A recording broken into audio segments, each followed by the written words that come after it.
కూటమి ప్రభుత్వం రాజకీయ కక్ష సాధింపులు ఆపాలంటూ విజయవాడలో రోడ్డెక్కారు కార్మికులు. చిరుద్యోగులను టార్గెట్ చేస్తూ ప్రభుత్వ పాలన సాగుతోందని సిఐటియు ఆధ్వర్యంలో ధర్నా చేపట్టారు. 2 రోజుల క్రితం సీఎం చంద్రబాబును కలిసి వినతిపత్రం ఇచ్చినప్పటికీ తొలగింపులు ఆగడం లేదని మండిపడుతున్నారు. విజయవాడలో అంగన్వాడీ ఆశా వర్కర్ల ధర్నాకు సంబంధించి మరింత సమాచారం సురేంద్ర అందిస్తారు. Anganwadi ASHA mid day meals VOA ఎవరో అర్హులు కాదు, అందరినీ కూడా ఉద్యోగాలను తొలగించే పరిస్థితి ప్రస్తుతం అయితే నడుస్తుంది. ఇప్పటికే అనేక మందిని ఉద్యోగాలను తొలగించారు. మాకు ఉద్యోగ భద్రత కావాలి, ఖచ్చితంగా రాజకీయ కక్ష వేధింపులు ఆపాలి అంటూ కూడా సిఐటియు ఆధ్వర్యంలో కార్మికులంతా కూడా రోడ్డెక్కిన పరిస్థితి అయితే కనిపిస్తుంది. మనతో పాటు సిఐటియు నాయకులు ఉన్నారు, వాళ్ళతో మాట్లాడుతాం. సార్, ఏం జరుగుతుంది ఈరోజు? అంతా కూడా అంగన్వాడీ ఆశా మిడ్ డే మీల్స్ని ఉద్యోగాలు కాపాడాలంటూ మీరు ఆందోళన చేస్తున్న పరిస్థితి, మేము ఎవరిని తొలగించట్లేదని కూడా ప్రభుత్వం ఒక పక్క చెబుతున్న పరిస్థితి, ఎలా చూడాలి? వాస్తవానికి తెలుగుదేశం ప్రభుత్వం, కూటమి ప్రభుత్వం అధికారంలోకి వచ్చిన తర్వాత రాజకీయ కక్ష సాధింపులు, తొలగింపులు ఉండవని అన్నారు. మొన్న 3వ తారీఖున ముఖ్యమంత్రి గారిని కూడా కలిసాం.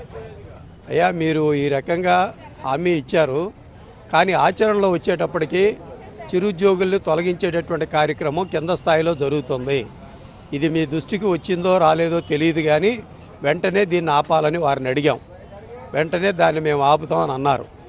మేము ఎందుకు చెప్తున్నామంటే, ఈరోజు ఏదో కాకతాళీయంగా ప్రభుత్వం వచ్చింది కాబట్టి ఏదోటి చెప్పాలనేటటువంటి ఉద్దేశంతో కాదు.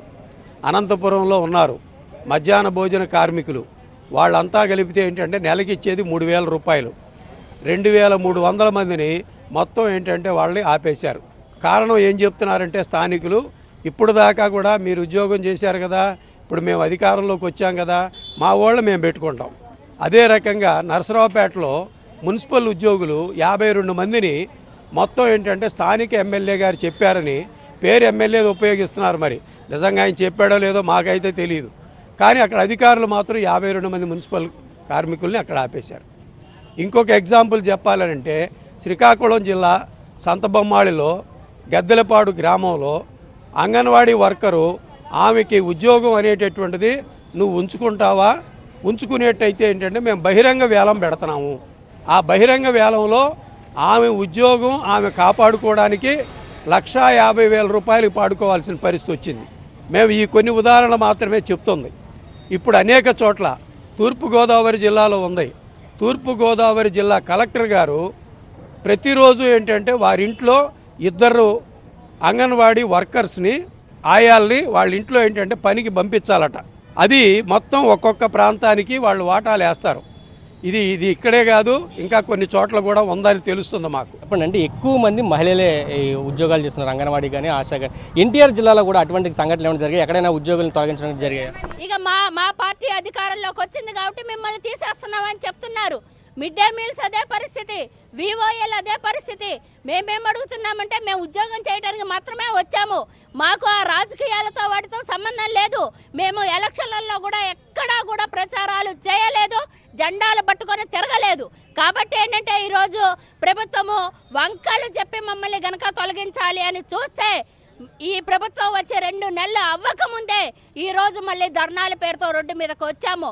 భవిష్యత్తులో గనక దీన్ని వాళ్ళు వెంటనే పునరాలోచన చేసి దీన్ని ఆపకపోతే రాష్ట్ర వ్యాప్తంగా మళ్ళీ గతంలో ధర్నా చౌకులు ఎలా కలకలలాడాయో ఆ విధంగా మళ్ళీ వచ్చే పరిస్థితి తెచ్చుకోవద్దు అని చెప్పేసి మేము యూనియన్లుగా డిమాండ్ చేస్తున్నాం. పూర్తిగా రాజకీయ వేధింపులు అయితే కొనసాగుతున్నాయి. టీడీపీకి సంబంధించిన క్యాడర్ని ఉద్యోగాల్లో పెట్టుకునేందుకు వీళ్ళంతా ఉద్యోగాలను తొలగిస్తున్నారు. ఈ వేధింపులు కరెక్ట్ కాదు, ఖచ్చితంగా వేధింపులు ఆపకపోతే కనుక ఖచ్చితంగా ఉద్యమాన్ని అయితే మరింత ఉధృతం చేస్తామంటూ సిఐటియు నాయకులు అయితే చెప్తున్న పరిస్థితి కనిపిస్తుంది. కెమెరా పర్సన్ వెంకటతో కలిసి సురేంద్ర, సాక్షి టీవీ, విజయవాడ నుంచి.